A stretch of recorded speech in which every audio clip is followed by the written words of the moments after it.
இயேசு உங்களை நேசிக்கிறார். பிரியமானவர்களே, இந்த நாளில் ஆண்டவர் நம்மளோடு பேசும்படியாய் வேதத்தில் ஒரு வசனத்தை கூட வாசித்து நாம் அறிந்து கொள்ளக்கூடிய, ஆண்டவர் நம்மளோடு பேசக்கூடிய வார்த்தைகளை பார்ப்போம். அது யோசுவாவின் புஸ்தகம் 18வது அதிகாரம் 3வது வசனம் இப்படியாக சொல்லப்படுகிறது. ஆகையால் யோசுவா இஸ்ரவேல் புத்திரரை நோக்கி, உங்கள் பிதாக்களின் தேவனாகிய கர்த்தர் உங்களுக்கு கொடுத்த தேசத்தை சுதந்திரித்துக் கொள்ள போகிறதற்கு நீங்கள் எந்த மட்டும் அசதியாய் இருப்பீர்கள் என்று சொன்னார்கள். பிரியமானவர்களே, ஆண்டவர் வாக்களித்த தேசத்தை அவர்களுக்கு கையளித்து விட்டார். மோசே வழியை அழைத்து வந்து இஸ்ரவேல் ஜனங்களுக்கு யோசுவாவை அடுத்து தலைவராக்கி அந்த கானான் தேசத்தை அவர்களுக்கு கொடுத்து விட்டார். கடைசியாக யோசுவா முதிர் வயதாகும் பொழுது அந்த காரியத்தை அவர் செய்து கொண்டு வரும் பொழுது கடைசி யோசுவா இஸ்ரவேல் ஜனங்களை பார்த்து ஒரு சொல்லக்கூடிய வார்த்தை தான் இது.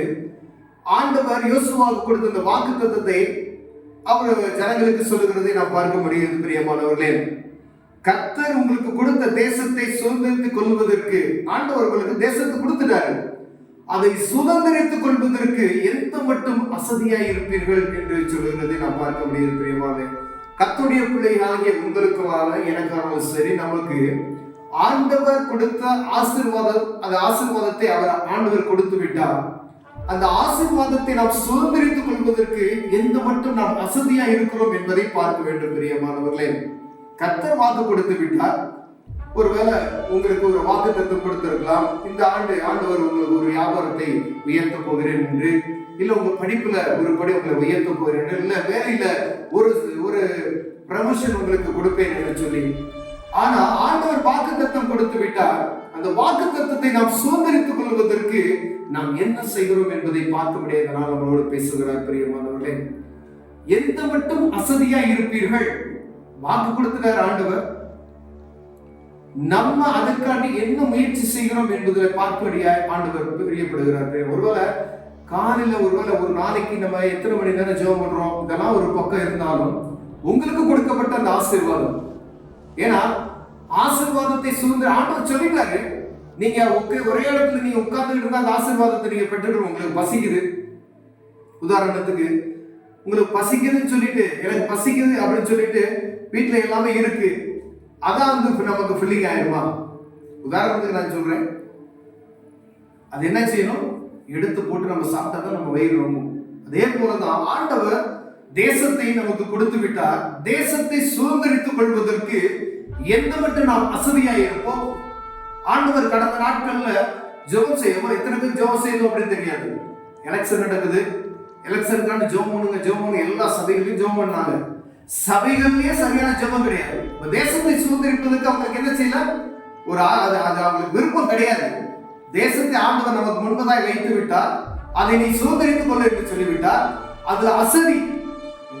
எவ்வளவு நேரம் ஜெபம் பண்ணி ஆண்டவர் நம்மகிட்ட கணக்கு கேட்டான்னு சொன்னா எல்லாருமே தலை குனிந்து நிற்கிறவர்களா இருப்போம். கண்டிப்பா தனிப்பட்ட ஜெபமா இருந்தாலும் சரி, தேசத்துக்காய், இந்த பட்டணத்துக்காய், இந்த தனிப்பட்ட திறப்பில் இருக்கிற ஜெபத்துக்காய் ஆண்டவர் நம்மகிட்ட கணக்கு கேட்டான்னு சொன்னா நம்ம வெட்கப்பட்டு நிற்கணும். பிரியமானவர்களே, ஆண்டவர் தேசத்தை நம்ம கொடுத்துட்டேன்றாரு. ஆனா சுதந்திரித்துக் கொள்வதற்கு நமக்கு என்ன செய்யல, அக்கறை கிடையாது, அதுக்கு ஜெபிக்கிறது கிடையாது. அசதியா இருக்கிறோம் என்று ஆண்டவர் வருத்தப்படுகிறார். பிரியமானவர்களே, யோசுவா சொல்றாரு, எந்த மட்டும் நீங்க அசதியா இருப்பீங்க?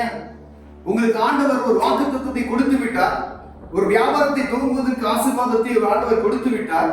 வீட்டுல 24 மணி படுத்து கிடந்தா எப்படி ஆசீர்வாதத்தை நம்ம பார்க்க முடியும்? அதிகாலையில் எவ்வளவு நேரம் எந்திரிக்கிறீங்க? காலையில் 6 மணிக்கு 6 மணிக்கு மேல நீங்க தூங்குனீங்க அப்படின்னு சொன்னா ஆசீர்வாதத்தை பார்க்க முடியாது. மாம்சம் எப்பயுமே நம்மளுடைய சரீரம் பலவீனமான தான். ஆவி எப்பயும் உற்சாகமா, அந்த ஆவியை தான் உற்சாகமா வைத்துக் கொள்ளணும். அந்த ஆவியிலேயே நம்ம உயரணும் அப்படின்ற என்ன வரல, நான் இந்த தேசத்தை பிடிக்கணும்னு சொல்ல என்ன வரல, நான் இந்த வியாபாரத்தை முன்னேறணும்னு சொல்ல என்ன வரலன்னா, எப்படி ஆண்டவர் அந்த காரியத்தை வாய்க்க செய்ய முடியும்? அவர் கொடுத்து விட்டார். நம்ம தான் போய் சுதந்திரித்துக் கொள்ளணும். பிரியமானவர்களே, ஒரு படி நீங்க எடுத்து வச்சீங்கன்னா தான் அந்த ஆசீர்வாதத்தை நம்ம பார்க்க முடியும். அப்ப ஆண்டவர் கொடுத்து விட்டார், அதை நம்ம சுதந்திரித்துக் கொள்வதற்கு அசதியா இருக்கிறோம். எந்த காரியம், ஒரு வியாபாரமா இருந்தாலும் சரி, நீங்க வேலையா இருந்தாலும் சரி, அந்த காரியத்துல உண்மையா இருக்கும் பொழுது, அதுக்கு சரியான நேரத்துல டைமிங் ஆனாலும் சரி, நீங்க வேலைக்கு போறீங்களா, சரியான நேரத்துக்கு போங்க. அது உங்களை உயர்த்துவதற்கு ஆண்டவர் வைத்திருக்கிற மகத்தான காரியம். 8 மணினா 8 மணிக்கு நீங்க டியூட்டிக்கு போங்க. அதுல ஓபி அடிக்காம கரெக்டா நீங்க டியூட்டியை பாருங்க. ஆண்டவர் உங்களை உயர்த்துவார். ஒருவேளை நீங்க தனிப்பட்ட பிசினஸ் செய்றீங்க அப்படின்னா அந்த நேரத்துல அது உங்களுக்கு பிரயோஜனப்படும். அதுல நீங்க அசதியா இருந்துட்டு நான் செய்யற தொழில் தானே அப்படின்னு சொல்லி உட்கார்ந்து இருந்தீங்கன்னா எப்படி வியாபாரத்தை நம்ம பார்க்க முடியும்?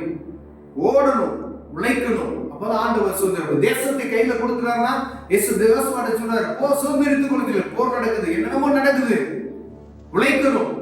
அவர்களுக்கு அசதி, ஒரே இடத்துல இருந்து விட்டார்கள். எப்படி நீங்க எவ்வளவு நேரம் நீங்க அசதியா இருப்பீங்க? போங்க அப்படின்றாரு. 7 பட்டணங்கள் வந்து பிரிக்கணும், போங்க அப்படின்னு சொல்றாரு. ஆண்டவர் உங்களுக்கு ஆசீர்வாதத்தை வைத்து விட்டார் பெரியவர்களே. இந்த ஆசீர்வாதத்தை நாம் தான் சுதந்திரித்துக் கொள்ளணும். ஒருவேளை ஆண்டவர் என்னை ஆசீர்வதிக்கலன்னு சொல்லிட்டு இருக்கிறதுல பிரயோஜனம் இல்லை. ஆண்டவர் ஆசீர்வாத கர்த்தருடைய பிள்ளைகள் அவர் ஆசீர்வதிப்பே, அவருக்கு இஸ்ரவேலை ஆசீர்வதிப்பே ஆண்டவருக்கு பிரியும். அப்ப ஆண்டவர் நம்மளை ஆசீர்வதித்து விட்டார். அந்த ஆசீர்வாதத்தை சுதந்திரித்துக் கொள்வதற்கு நீங்க தான் முயற்சி செய்யணும். ஒருவேளை இவங்க நீங்க முயற்சி செய்யாம இருந்தீங்கன்னா ஆண்டவர் உங்களோட தான் பேசுகிறார். வியாபாரமா இருக்கலாம், வேலையா இருக்கலாம், அந்த முன்னேற்றத்தை உண்டாக்குன்னா நீங்க கொடுக்குற எஃபெக்ட், அதாவது எவ்வளவு நீங்க அதை உங்களை நீங்க அர்ப்பணிக்கிறீங்க அப்படின்றத பார்த்துதான் ஆண்டவர் உங்களை உயர்த்த முடியும். வேற அந்த அர்ப்பணிப்பு இல்லை அப்படின்னு வச்சுக்கோங்களேன், ஊழியமா இருந்தாலும் சரி, உங்க ஊழியத்துல நீங்க எவ்வளவு நேரம் நீங்க அர்ப்பணிக்கிறீங்க என்பதை பார்த்துதான் ஆண்டவர் உங்களை உயர்த்துவார். அதுல ஒவ்வொரு படியும் ஆண்டவர் உயர்த்தினா நீங்க செய்கிற காரியத்தை வைத்து, நீங்க ஒர்க் பண்றதை வைத்துதான் உங்களை உயர்த்த முடியும். இவ்வளவு நேரம் அசதியா இருப்பீர்கள். ஆனால் கர்த்தர் உங்களோட பேசுறார். ஜெபம் செய்வோம். கண்களை மூடி.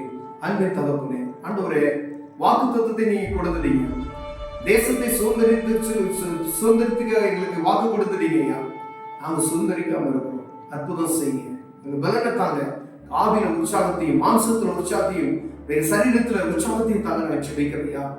ஆண்டவரே, வியாபாரமா இருந்தாலும் சரி, வேலையா இருந்தாலும் சரி, ஆண்டவரே, எல்லாவற்றிலும் நாங்கள் முன்னேறுவதற்கான வாசலை வைத்திருக்கிறீங்க. அதை சுதந்திரித்துக் கொள்வதற்கு உற்சாகத்தையும் சுறுசுறுப்பையும் தாங்க. இயேசுவின் நாமத்தில் பிதாவே, ஆமென்.